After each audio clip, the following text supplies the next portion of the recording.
Hi there. So today in the following presentation, we're going to be looking at maternal, newborn, and child care using robots and AI. So for this project, we were supposed to choose an upcoming technology that could solve global health challenges. The technology that we chose as a group was robotics and artificial intelligence. The main global health challenge we chose to tackle with this technology is the diagnosis process.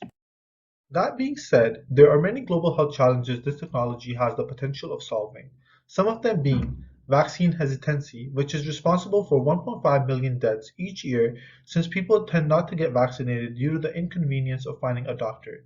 The next being the diagnosis process, which is currently very inconvenient for patients since the wait times are immensely long. The last healthcare challenge would be preterm birth. This is a serious issue as 15 million babies are prematurely born each year. Maternal deaths in low-income countries are exponentially higher than higher-income countries, since the process needs various medical attention. A solution is needed that would allow us to provide a better healthcare for newborns. There are many robots being used currently in the medicine field, but mostly to help with restocking, sanitization, and cleaning purposes. But patient examination and screening require the most amount of work. This is why using robots in this field would reduce the workload on doctors and nurses, hence providing a better experience for the patient. So what are some characteristics that the solution must possess to solve these global health issues? It must improve the diagnosis process and fast track it. It should be able to measure physical growth and brain functions in newborns, care for wombs, especially in developing countries, and decrease vaccine hesitancy by making it more convenient. Hey guys, this is Keyur. Thank you, Haider. We focused on hand-eye coordination technology to achieve the objective of patient diagnostic. Now you might be wondering what is this technology, how it's gonna use, and why it's important. So let's first figure out what it is. Human babies can handle objects within a year and successfully grasp it within 4 years. Now this task seems like easy because we rely on rapid feedback looping system using our vision and a spatial awareness. But to mimic this task for robot, we require advanced planning, mapping the scene and identifying the object precision. This is the functional structure diagram of the human hand-eye coordination process. We acquire the information using a vision, process the information and sends the command for the grasp and receive a feedback instantaneously. To perform the same task in robots, what we did is we used 14 different robotics arms with different camera angles to mimic the same process. This training allows robot to develop a strategy to achieve a success. This is the experimental setup we use. This is our robotic arm with a camera and objects to grasp. This process utilizes convolutional neural network technique that predicts the success rate, and it also updates the motor commands as it receives the information.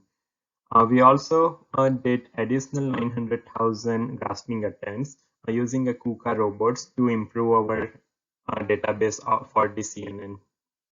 Since we developed the data acquisition and processing system, we have to figure out how we can send the command to the robotic arm so it can perform the task accurately. We relied on cross-entropy technique that optimizes the robotic parking using the rapid feedback just like humans. Uh, at very beginning, that graphs are random and success rates are quite low. But as we progresses, it achieves the greater accuracy and precision.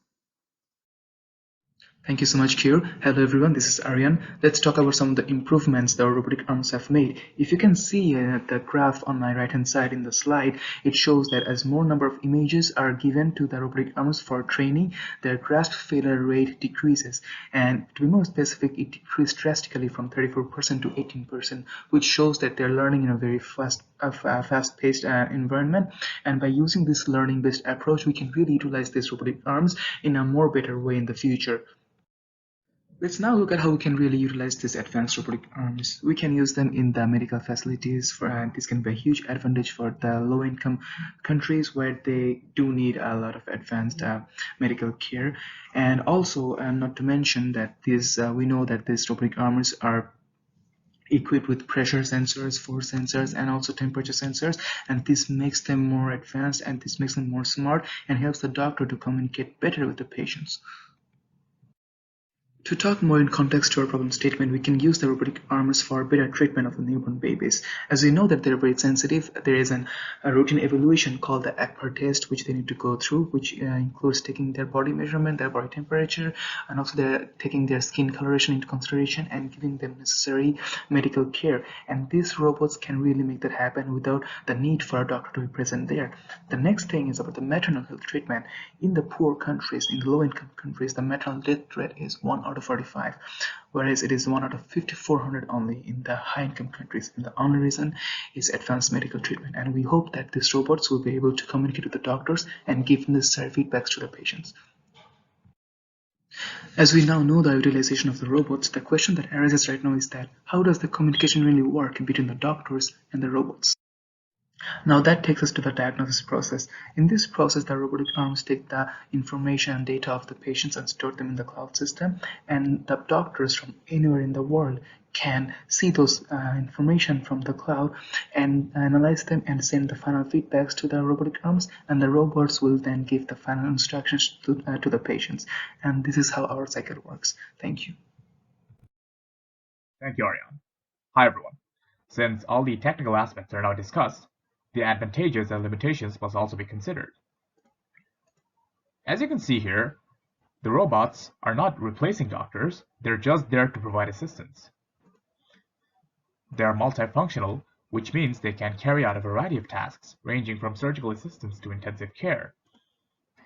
They're active 24/7 and can monitor for longer periods of time. The robots are also capable of self-supervised surgery, remote examination, and medical care. However, this technology has its drawbacks too. As you can see here, a lot of underdeveloped countries have limited electrical supply, which means that the machines might get disabled and stop working properly. A lot of the people might fear the machine and therefore not understand how it operates. Thefts can also occur both physically and virtually. And to top it all off, a large investment is required if such a facility needs to be established, which can put a huge financial strain in the economy. If the implementations of this technology go as planned, a lot can be achieved. As you can see here, medical-grade robots, with the help of hand-eye coordination, can perform routine checkups, which are vital for maternity and newborn care. However, in the near future, a lot of research has to be done if we ever hope for a high success rate. Therefore, more data needs to be obtained as we go along, and only then the performance of this technology can be improved significantly. With that, we conclude our presentation. Thank you very much for listening.